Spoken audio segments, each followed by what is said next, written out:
You are listening to the Great Leader, Great Mom podcast, episode 44.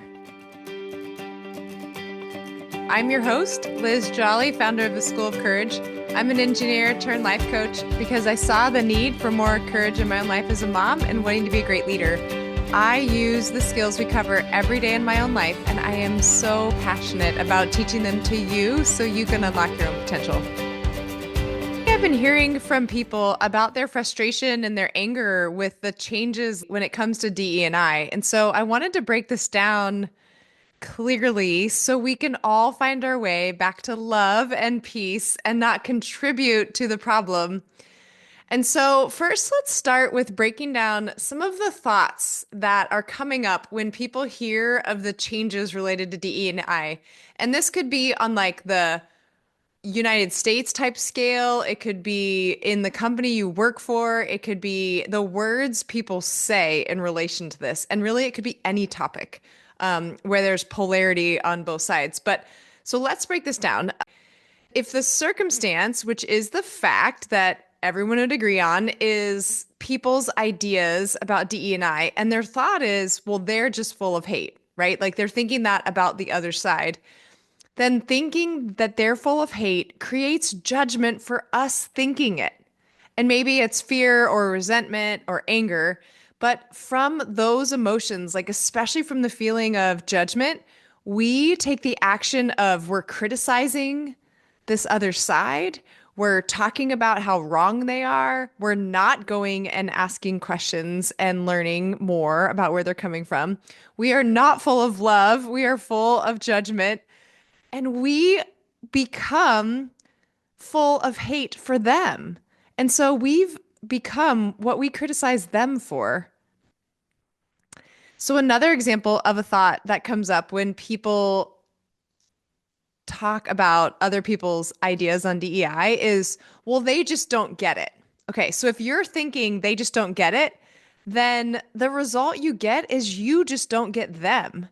And you're just as judgy as them. And so you can see if you think that they don't get it, you're filled with resistance to going and learning from them. You're judging them and really having this attitude of like, I'm right, they're wrong, idiots, and we end up as what we are criticizing them for. And so, have you ever really asked the other person, why do you think what you do? Because I don't understand. Or you can go to them and say, tell me about why you think DEI is not useful. If you go to someone from a place of curiosity and you're asking them because you really want to know, then you're moving away from being the judgy person full of hate. You are becoming the person that you want more in the world, one that is full of love and care for other people. And so often we don't go and ask other people that are on the other side because we don't want to hear it. We're afraid of the conversation. We're afraid of the conflict. We're afraid of just the judgment of what they're going to judge of our thoughts. And so we accuse them of being fearful, and yet we're being fearful. So it makes perfect sense why they don't want to come talk to us, maybe on the other side, and you don't want to go talk to them. So have compassion and understand that it makes perfect sense as to why people aren't stopping and understanding your opinion and why you're not doing it on the other side. And the truth is, we are all humans and we have limited information that we use to make decisions, especially about these really big societal issues. We just label them of like, that is good or bad. If they think this, it's bad. If they think this is good or right or wrong. Like we are very quick to put huge labels on things. And we're all trying to figure out the best way. And I think with DE&I, like any issue, there is going to be things that are good about it. There's going to be things that are bad about it. Like every single thing out there, any solution, any program will have benefits and will also have shortcomings and challenges and problems. Like it's trade-offs. Nothing is ever perfect. And every time we judge someone else of doing it wrong, it hurts us. we're doing it wrong because we're not being filled with our best self, which is full of love and care and more connection across people. And the reality is, we all want the same thing, very likely. We all want to live in a world where there is more love, where there is more connection, where humans are kind. And so often we want someone else to understand us, but we don't go and seek to understand them. And we get mad about the fact that we think they're wrong. And you can hear it on both sides of the matter, where you hear people like look in the political landscape now where we're like, well, they're brainwashed. Like, right? Both sides think the other's brainwashed. And both sides call each other ignorant or selfish or fearful. And it's all toxic. Let's get real, right? It's all toxic. And we can either contribute to being more toxic or escalating the conflict, or we can do the opposite and fall into a place of love and care and kindness for the world, because that's what we need. More curiosity and meeting people where they're at. Like, we need to take the time and love and care about one another. Be kind. Like all those t-shirts that say be kind. So we can either participate in the toxicity or not. We can step back and we can think, you know what? Whatever they're thinking makes perfect sense to them. I just don't know it yet. I've never asked. And so I'm making judgments about where they're coming from. And I mean, I can tell you personally, I don't want to fall into the place of judgment and fear.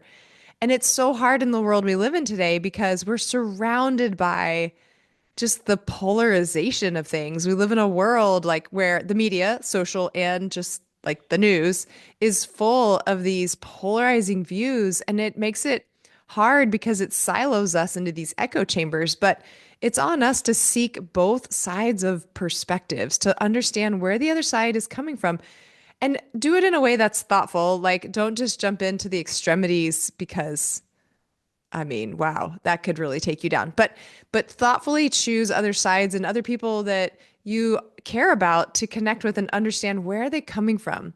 Again, how does it make perfect sense that they're thinking that? If you can step into someone's shoes and really understand where they're coming from, even if they're coming from a place of fear, which doesn't make sense to you, or even if they're coming from a place or of selfishness, like maybe find your way back to why does that still make sense to them? Seek to understand. And there are always pros and cons to everything. Come from a place of love. If you go and talk to somebody and you have an agenda, it's very obvious. So don't do that. Have the conversation with someone with the pure purpose of understanding. And you have to clean up your brain for sure before you go in. Like, go back to those thoughts in the beginning and find your way back to this is a human that's on this journey of life, and I care about them, and I want to understand where they're coming from. So I'm not a judgy person. We all truly want to be included. We all want equal opportunities to participate in things. We want to belong. We're here to feel connected. And so I love the phrase from Brene Brown that says, people are hard to hate up close, move closer. And I think about that all the time. The other thing I always think about is this poem we read in high school, like we're talking back in the 90s. And it's by Thomas Hardy and it's called The Man He Killed. And I'll read you it. It's very short. It says, had he and I but met by some old ancient inn, we should have sat us down to wet right many a nimperkin. But ranged as infantry and staring face to face, I shot at him and he at me and killed him in his place. I shot him dead because he was my foe. Just so, my foe, of course he was. That's clear enough. Although he thought he'd enlist, perhaps, offhand, just like I was out of work, had sold his traps, no other reason why. Yes, quaint and curious war is. You shoot a fellow down, you'd treat him if we met where any bar is, or help to half a crown.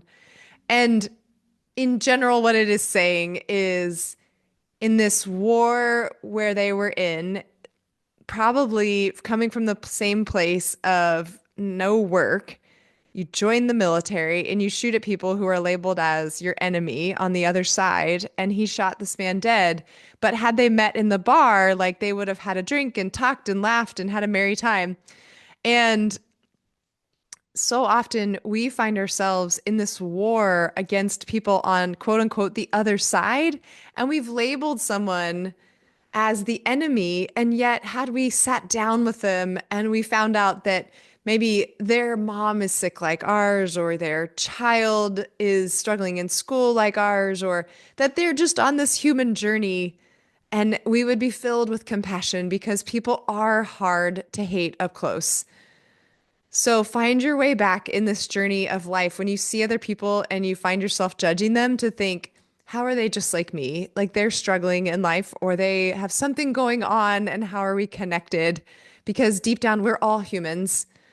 And also, I would encourage you to don't oversimplify things. Let it all be complicated and dynamic. We get stuck into these simple phrases, and you see this in the media of like, very simplified, very linear, and life is not like that. Life is nuanced, it is complicated. Be willing to understand the nuance of things, and don't go to the extremes and get lost and sucked in and like you've lost touch with the world and your own self. But know that everybody is allowed their own interpretations, and get clear for yourself on what matters to you. What kind of human do you want to be? How do you want to show up? How could you find yourself back to love? And the world, I know we would all agree, needs more love, more kindness, not more hate. And hate is only felt by us. So if you choose to hate other people, they don't ever know. You are the one that experiences hate. If you want to know more on that subject, go back to my episode called Love and just dig into it. So, this week, if you're struggling with your own judgment and you're really caught up in it and you want more help, reach out, go to lizjolly.com and connect with me. We can work through this. If you enjoyed this podcast or any podcast, write a comment because your episode comments really help others like you find their way to this podcast. Also, sign up for my free End Overwhelm workshop. The details are below and it'll be recorded. So if you register, you can watch it later, even if you miss the actual live workshop.